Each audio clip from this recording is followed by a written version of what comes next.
नमस्कार शेतकरी बांधवांनो, सर्वप्रथम आपल्या आजच्या या व्हिडिओमध्ये मी आपला कृषी मित्र निलेश थोरात आपल्या सर्वांचं स्वागत करतो। मित्रांनो, तुम्ही जे हे पशु पक्षी बघतात, निश्चितच अर्थात या ठिकाणी जे प्राणी असेल, आपल्या यामध्ये गाय असेल, म्हैस असेल, शेळी असेल, बकरी आहे, तर या बकरांना या वाढती उष्णता असेल, त्या उष्णतेपासून आपल्याला कशा पद्धतीने काळजी करणं गरजेचं आहे, त्या निश्चितच आज आपण या व्हिडिओच्या माध्यमातून जाणून घेणार आहोत।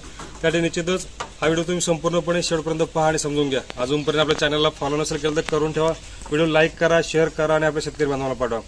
निश्चितच मित्रांनो, चांगलं जुगाड आहे, कमी खर्चामध्ये चांगल्या पद्धतीने उत्पादन। निश्चितच आपल्याला बकरांची काळजी असेल, जे पक्षी आपले पक्षी बनू शकतो किंवा जे प्राणी आहेत, या प्राण्यांची काळजी करण्यासाठी आपण या ठिकाणी साध्या पद्धतीमध्ये या ठिकाणी आपण शेड नेट उभारला आहे।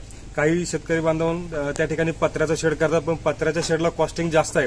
तर या तुम्ही चारही बाजूने बघू शकता, आपण बांबूंचा आधार या ठिकाणी उपलब्ध लावलेला आहे आणि त्या बांबूंच्या आधारामुळे जे असणारे हे प्राणी असणार आहेत, जे बकरं आहेत किंवा जे शेळ्या मेंढ्या म्हणतोय, ते जाणार नाही आणि त्यांच्या संरक्षणासाठी उन्हाची तीव्रता कमी करण्यासाठी आपल्याला चांगल्या पद्धतीमध्ये या ठिकाणी शेडनेटचा वापर केलाय।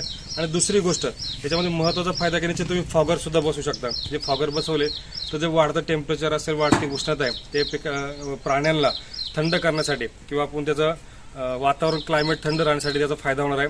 तर ते आपण या ठिकाणी चांगल्या पद्धतीमध्ये लावू शकतो। म्हणजे हे कमी याच्यामधलं खर्चामधलं एक जुगाड सुद्धा म्हणू शकतो। काही शेतकरी बांधव पत्र्याचा शेड करतात, हा जो खर्च आहे हा वाचवण्यासाठी या ठिकाणी आपण फक्त सिमेंटी खांबळे या ठिकाणी उपलब्ध केलेत आणि बांबूंचा आधार दिलाय। आणि निश्चितच हे जे प्राणी आहेत, शेळी असेल, बकरी असेल, मेंढी असेल किंवा गायी सुद्धा म्हणू शकतो, तर आपण या ठिकाणी ठेवू शकता। तर अशा पद्धतीमध्ये या ठिकाणी प्लॅनिंग केलं।